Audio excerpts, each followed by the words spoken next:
नमस्कार, आप देख रहे हैं सच सबसे तेज और मैं हूं इकबाल परवेज। चुनाव के माहौल में आरोप और प्रत्यारोप लगते रहेंगे।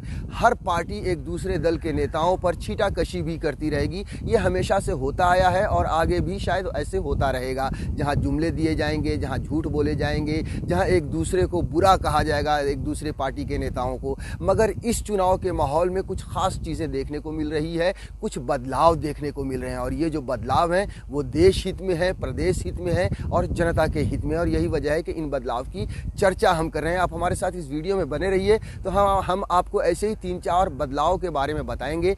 आपको भी महसूस होगा और ये एहसास करेंगे कि वाकई में बदलाव ये अच्छे के लिए और ऐसा बदलाव चुनाव में होना चाहिए, देश में होना चाहिए। ये देश के लिए ऐसे बदलाव ज़रूरी है। सबसे पहले अगर हम बदलाव की बात करें तो ये जो कांग्रेस ने जो टिकट दिया है लड़की हूँ लड़ सकती हूँ के तहत, उन्नाव के रेप पीड़िता की मां को जो चुनाव लड़ने के लिए असेंबली का टिकट दिया है, वो एक अपने आप में बड़ा बदलाव देखा जा रहा है। और उससे भी बड़ा एक बदलाव ये देखा जा रहा है कि समाजवादी पार्टी ने यानी अखिलेश यादव ने उनके खिलाफ अपना प्रत्याशी उतारने से मना कर दिया है। उन्होंने कह दिया है कि हम उन्नाव की जो बलात्कार पीड़िता है उसकी मां को जो टिकट मिली है, हम उसके खिलाफ अपना कोई प्रत्याशी मैदान में नहीं उतारेंगे और यहाँ तक कि हम पूरी तरह से उनको असेंबली पहुँचाने में उनकी मदद करेंगे, यानी कि उनकी सहायता देंगे। उनकी पूरी पार्टी समाजवादी पार्टी उस प्रत्याशी की जो कांग्रेस की प्रत्याशी है, कांग्रेस के टिकट पर लड़ने जा रही है, उसकी वो मदद करेंगे। अब आप खुद सोचिए कि क्या ये बदलाव नहीं है,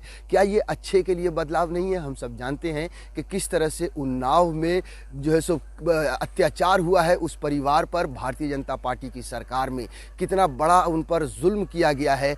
अब कांग्रेस जब खड़ी हुई कि साहब हम उनको सशक्तिकरण करेंगे ऐसी महिलाओं का, और उसके तहत उन्होंने जब टिकट दिया तो समाजवादी पार्टी और अखिलेश यादव ने सीधे सीधे घोषणा कर दिया कि साहब अब हम अपना प्रत्याशी उनके खिलाफ नहीं उतारेंगे, उस महिला को जिताने की कोशिश करेंगे। और खबर यह भी है कि बहुजन समाजवादी पार्टी यानी मायावती भी विचार कर रही है कि वो भी अपना कोई प्रत्याशी मैदान में ना उतारें उनके खिलाफ। जी हाँ, तो समझ लीजिए कि ये एक अपने आप में बड़ा बदलाव है। जहां हर पार्टियां अपना अपना चुनाव जीतने के लिए मैदान में उतरी हैं, वहां पर एक महिला को जो भारतीय जनता पार्टी के राज में प्रताड़ित की गई है, एक परिवार प्रताड़ित किया गया है, उसके समर्थन में अगर एक पार्टी ने टिकट दिया है तो 2 और ऐसी पार्टियां हैं जो उसका समर्थन कर रही हैं। ये देश के लिए और देश के हित के लिए इस तरह के फैसले और इस तरह के बदलाव साथियों बहुत ज़रूरी हैं और यही वजह है कि मीडिया में भी इसकी चर्चा हो रही है। देखिए खबर छपी है, उन्नाव में अपना प्रत्याशी नहीं खड़ा करेंगी सपा, कांग्रेस ने रेप पीड़िता की मां को बनाया है उम्मीदवार। अब हम आपको थोड़ा सा खबर ये विस्तार से बता देते हैं कि उन्नाव से कांग्रेस पार्टी ने रेप पीड़िता की मां आशा देवी को टिकट दिया है। ऐसे में समाजवादी पार्टी अपना उम्मीदवार चुनावी मैदान में ना उतार कर रेप पीड़िता की मां के विधानसभा पहुंचने की राह में रोड़ा नहीं बनना चाहती। वहीं बसपा को लेकर भी यह चर्चा है कि वो भी इस सीट पर अपना उम्मीदवार ना खड़ा करने के पक्ष में है। तो आप देखिए ये बहुत ही बड़ा बदलाव है। लेकिन भारतीय जनता पार्टी तो अपना उम्मीदवार उतारेगी ही उतारेगी, क्योंकि उन्हें सत्ता चाहिए किसी भी कीमत पर, बाई हुक और बाई क्रूक। साथियों, इस खबर को कई जगहों पर छापी गई है और ये बताने की कोशिश की गई है कि वाकई में समाजवादी पार्टी का ये एक बड़ा निर्णय है। देखिए नवभारत टाइम्स ने भी छापा है कि उन्नाव सदर सीट, उन्नाव रेप पीड़िता की मां को कांग्रेस ने दिया टिकट, सपा ने समर्थन देने का किया है ऐलान।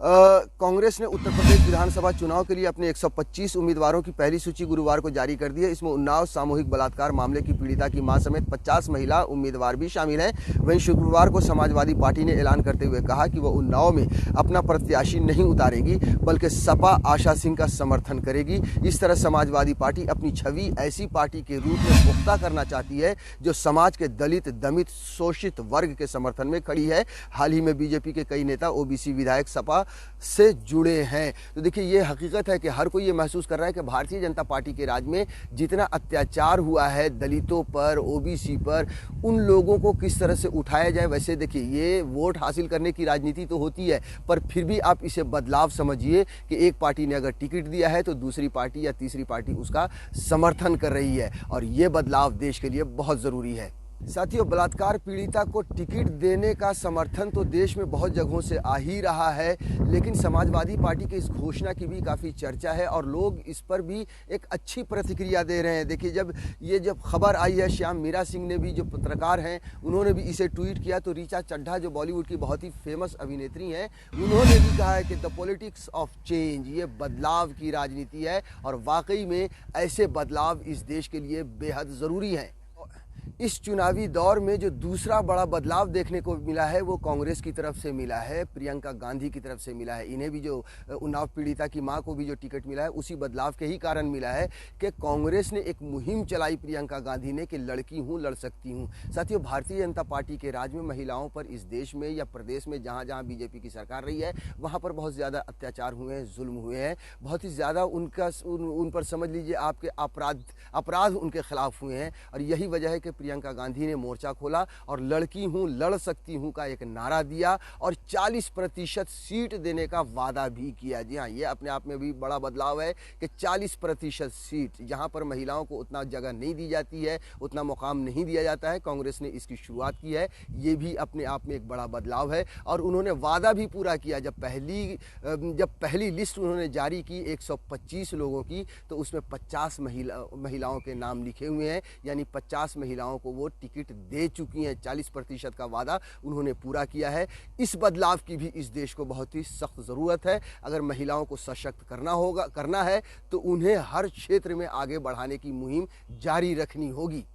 साथियों, अगर इस चुनावी माहौल में हम तीसरे बदलाव की बात करें तो ये भी देख लीजिए कि अब दलित, शोषित, ओबीसी, ये सब जो समाज है वो भी अब जाग चुका है और खड़ा हो रहा है भारतीय जनता पार्टी के खिलाफ। क्योंकि हमने देखा अभी पिछले दिनों के किस तरह से उत्तर प्रदेश में भारतीय जनता पार्टी से भगदड़ मची है दलित नेताओं की, ओबीसी के नेताओं की, क्योंकि उन्होंने सरकार में रहने के बाद ये महसूस किया कि भारतीय जनता पार्टी सिर्फ चुनाव के समय दलितों को, ओबीसी को या जो भी ऐसे लोग हैं उनको हिंदू बना देती है, दंगाई बनाने के लिए उन्हें हिंदू बना देती है, वोट लेने के लिए उन्हें हिंदू बना देती है और उनके अधिकारों के लिए फिर वहीं उन्हें दलित की, इसमें आप समझ लीजिए कि उन्हें पीछे ढकेल दिया जाता है। और यही वजह है कि उन नेताओं ने जो है आप समझ लीजिए कि रिज़ाइन किया, भारतीय जनता पार्टी को छोड़कर समाजवादी पार्टी में गए। तो ये भी अपने आप में एक बदलाव है कि अब दलितों को ये समझ में आ चुका है कि ये जो मनुवादी ताकत है, ये जो संघी हैं, ये जो आरएसएस हैं, ये दलितों को, ओबीसी को, पिछड़े हुए को, शोषित समाज को ये कभी आगे आने नहीं देंगे, कभी उनको उस तरह से सशक्त नहीं बनने देंगे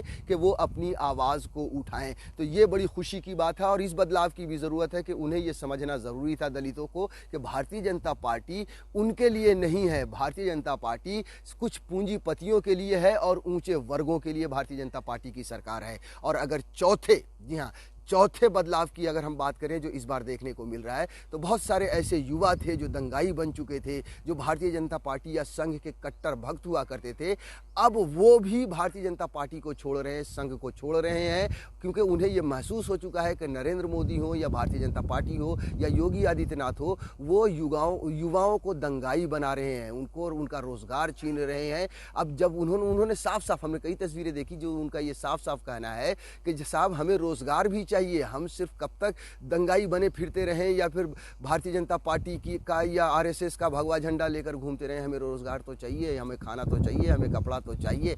अब वो इस बात को समझ चुके हैं, इसलिए बहुत सारे ऐसे युवा हैं जो भारतीय जनता पार्टी को और आरएसएस को छोड़ रहे हैं सिर्फ और सिर्फ इनके जुमलेबाजी की वजह से। तो ये जो बड़ा बदलाव देखने को मिल रहा है, ये भी बेहद ज़रूरी है और बहुत ही महत्वपूर्ण बदलाव है।